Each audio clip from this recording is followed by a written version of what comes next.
Bom dia, primeiro ano. Como vocês estão? Estou com muita saudade de vocês. Eu espero que vocês estejam todos bem. Vamos dar continuidade à nossa aula e hoje nós vamos com fatores abiótico 2, tá? Vamos lá?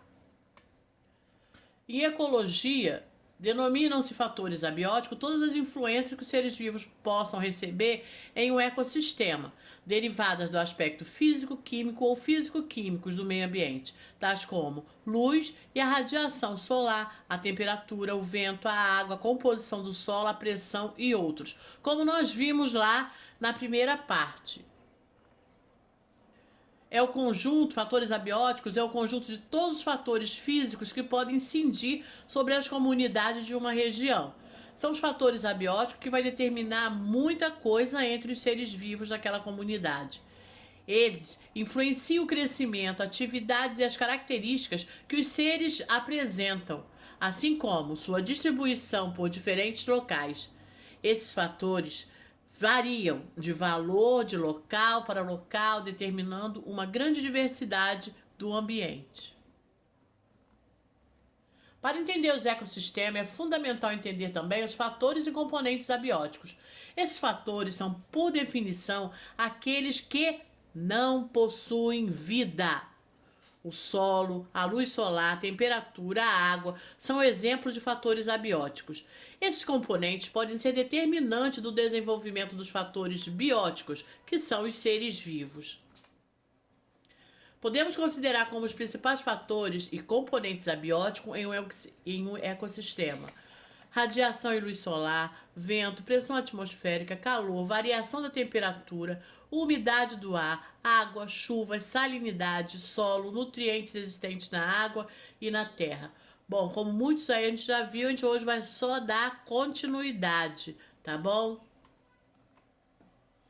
Influência da luz. É claro, a luz, que luz seria essa? Luz solar.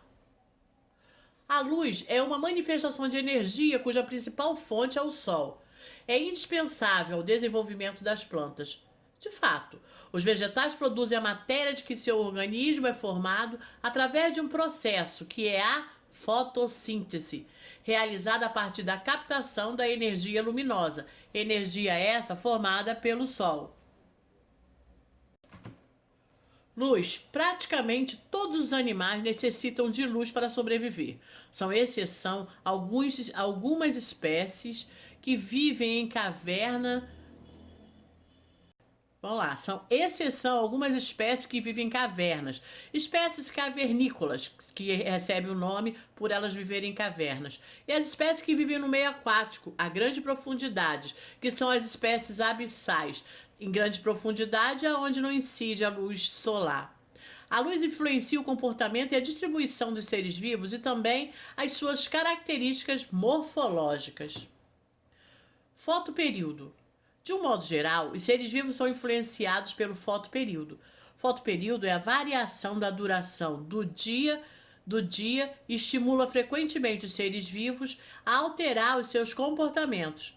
O período de luz em cada 24 horas denomina-se fotoperíodo, que é o período dessa luz.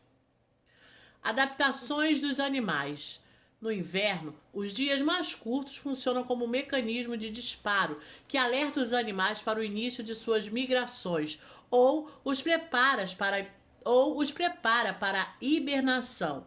Na primavera, com o fotoperíodo a aumentar, e na primavera, com o fotoperíodo a aumentar, muitos animais iniciam os seus rituais de acasalamento e a sua reprodução. As corujas são animais noturnos, os morcegos são ativos ao pôr do sol, os leões para caçar são ativos o dia ou à noite.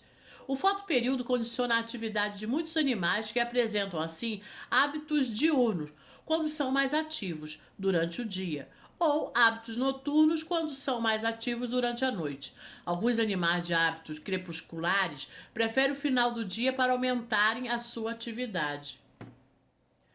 A luz exerce o efeito de adaptação sobre muitos seres vivos, que assim se movimentam na sua direção. Esses organismos dizem-se lucíforos. Ao contrário, há seres vivos que não suportam a luminosidade e fogem dela. Esses denominam-se lucifugos. A penetração da luz da água condiciona a existência de diferentes tipos de seres vivos aquáticos. Esses também são influenciados pela diminuição gradual da temperatura. Então aqui, ó, aqui estão as que incide logo a luz solar que vem passando, olha. E aqui, ó, mais no finzinho, onde a luz solar não incide, estão as criaturas abissais, tá? São criaturas que vivem no escuro, se acostumam no escuro, tá? Então, são esses aqui, ó. Aqui a profundidade é de mais de 40 mil metros de profundidade. Durante o dia, o zooplâncton concentra-se a profundidades superiores a 200 metros.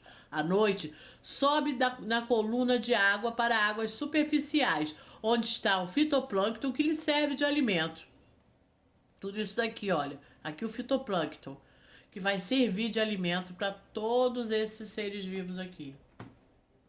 A quantidade de distribuição dos seres vivos no ambiente é